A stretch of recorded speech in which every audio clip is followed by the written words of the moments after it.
그런데 얼마를 증여했는지, 증여세는 얼마를 냈는지 자료 제출하지 않으셨죠? 3억 6천의 증가의 분에 대한 기록이 없다는 것입니다. 그 자체가 불법 증여입니다. 후보자님, 자녀 중 장녀는 프랑스와 영국에서 7년, 장남은 미국에서 10년 유학하셨는데 장남은 군 복무 기간을 제외하더라도 약 8년간 유학 생활을 했습니다. 장남을 위해서 생활비나 학자금을 매년 얼마씩 지원했습니까? 우리 아들이 다닌 학교에 학비가 그렇게 많지 않아서 그렇게 부담되는 돈은. 근데 그에 대해서는 왜 자료를 제출하지 않으십니까?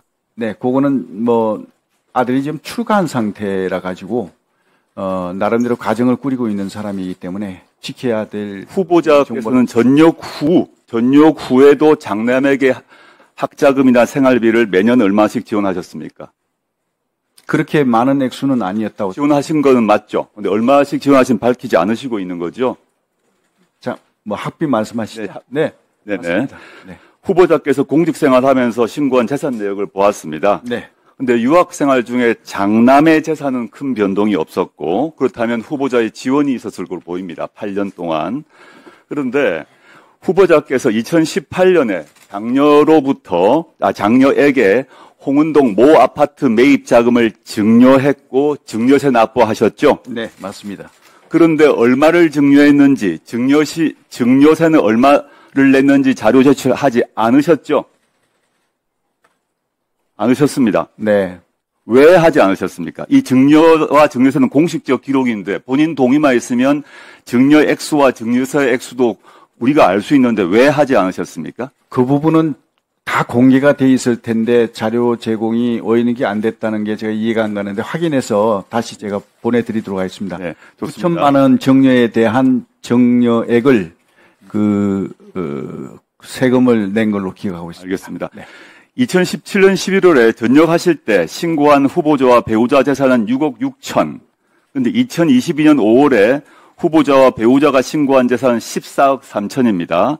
전역 후 4년 5개월 동안 기존 재산의 2배인 7억 7천만 원이 증가했습니다. 이래서 이제 실제 여당 의원께서도, 강대식 의원께서도 이상하게 생각하셨는지 이 증가 내용, 입증 자료를 요구하셨는데, 강대식 의원님이 요구하셨는데 제출하지 않으셨습니다. 왜 제출 안 하셨습니까? 그 자료를 저는 다 제출한 걸로 알고 있는데 제가 확인해 보겠습니다. 그리고 그 부분은 제가 지금 구두로. 아니, 그건 나중에 주시고요. 그러면 제출하셨다는 말입니까? 제가 확인해 보겠습니다. 네. 근데 지금 저희가 자료를 의원실에서 국세청 등을 통해서 제출한 자료를 모아봤습니다. 모아서 정리를 해봤더니 전역 후에 4년 5개월 동안 이수페타시스, 중앙건설 등에서 받은 월급, 퇴역연금 합하니까 약 매년 1년 정도 소득이 있었습니다. 이 기간 동안에 신용카드와 현금 약 매년 7천만 원 정도 사용하셨습니다. 대략. 그리고 이때 2018년에 장녀 아파트 매입 위해서 증여하셨고 장남 유학을 위해서 지원하셨습니다. 맞으시죠? 맞습니다. 예. 그런데 2018년과 21년 두 차례 아파트 거래를 통해서 총 4억 1천만 원의 시세 차익을 얻으셨습니다. 이것이 거의 유일하게 입증 가능한 금액입니다. 그러면 재산 증가액 7억 7천 중에서 이 시세 차액 4억 천 외에 3억 6천이 어떻게 늘어나는지 확인할 수가 없습니다. 3억 6천의 증가의 분에 대한 기록이 없다는 것입니다. 이것이 앞으로 오늘 오후에 개원식이 있고 시간이 충분하니까 이 3억 6천에 대한 자료를 제출해 주시고요. 그 다음에 2020년 7월 후보자께서는 장녀로부터 홍은동 모 아파트를 매입하셨습니다. 맞죠? 네. 예. 근데 그때 취득 신고서를 보게 되면 이제 법상 친족 간 거래이기 때문에 친족 간 거래가 표시가 되어 있어야 하고 법상 입금 내역서가 첨부되어야 합니다. 취득세 신고서가 있습니다. 근데 제가 지금 오늘까지 이 취득세 신고서를 받지 못했습니다. 제출 안 하셨죠? 한번 확인해 보겠습니다. 네. 취득서 신고서에 실제 거래 내역이 없거나 취득세 등록증에 기재가 안 되면 그 자체로 불법 증여가 되기 때문입니다. 그래서 2020년 7월 이 시점에 취득세 신고 필증을 또 확인할 게 하나 있는데 보시면 계약금으로 1억 7천 지급했고 잔금 3억 8천 전세 보증금 승계로 대체했다라고 신고하셨습니다. 이 아파트는 매입 1년 후에 2021년 6월에 후보자가 거주하시게 됩니다. 네. 맞죠? 제가 질문은 이것입니다. 이때 그 전세 보증금 후보자가 돌려주었습니까?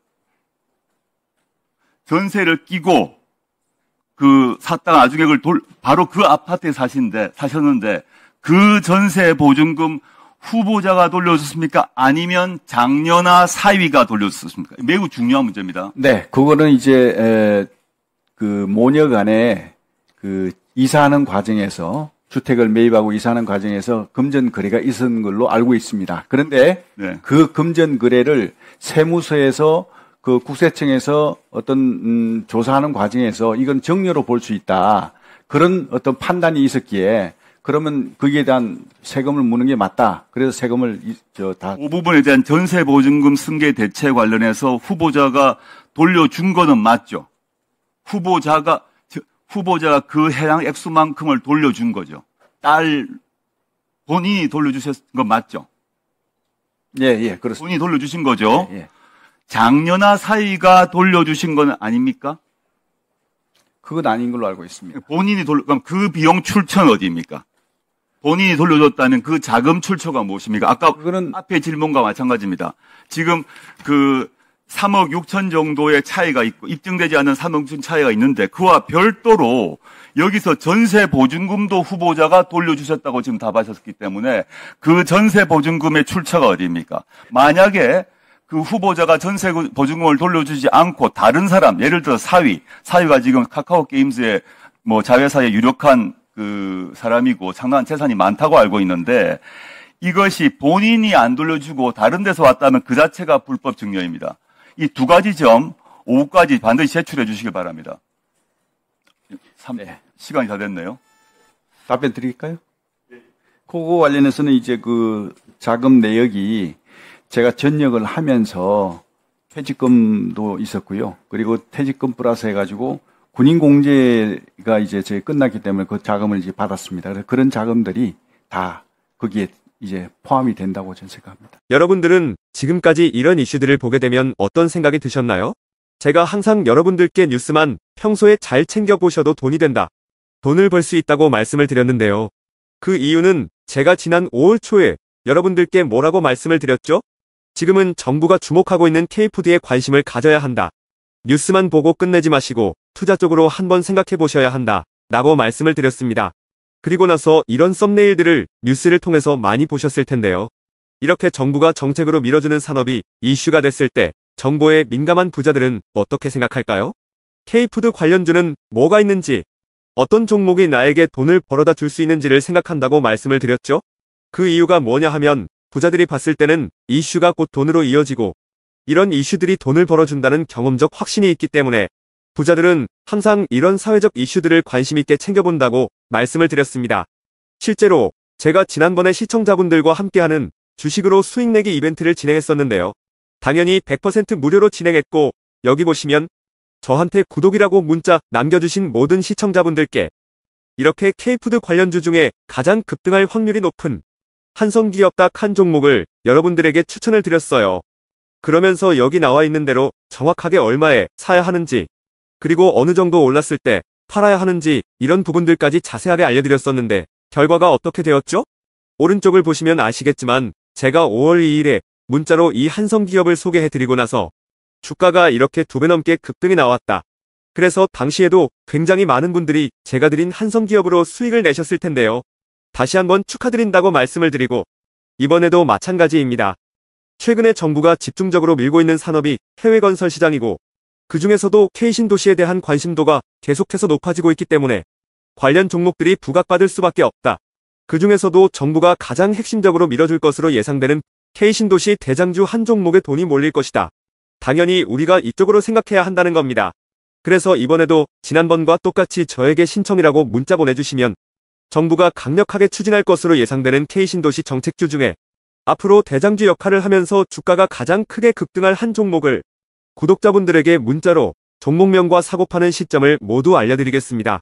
그래서 여러분들이 주식으로 돈 버는 연습을 한번 해보시라 이렇게 말씀을 드리고, 지금 이 영상을 보시는 시청자분들 중에 나도 이번 종목이 궁금하다 하시는 분들은 누구나 상관없이, 그리고 어느 시간대나 상관없이 부담 없이 이렇게 상단에 제 번호를 항상 남겨놓고 있습니다. 제 번호 010-4406-8870번으로 저에게 지난번처럼 신청이라고 문자 보내주시면 제가 이번에도 똑같이 무료 추천 급등주 문자를 보내드리겠습니다. 이해되시죠? 그래서 제 번호 010-4406-8870번으로 신청이라고 문자 보내주시면 여러분들이 직접 이슈를 통해서 돈 버는 연습을 해보실 수가 있는 거고, 제가 돈을 받는 것도 아니고 투자를 대신해드리는 것도 아니기 때문에 부담 없이 신청해주시면 되는 겁니다. 그리고 수익이 나면 저는 다른 것은 바라지 않습니다. 제 채널에 구독, 좋아요 한 번씩만 눌러주시면 감사하겠습니다.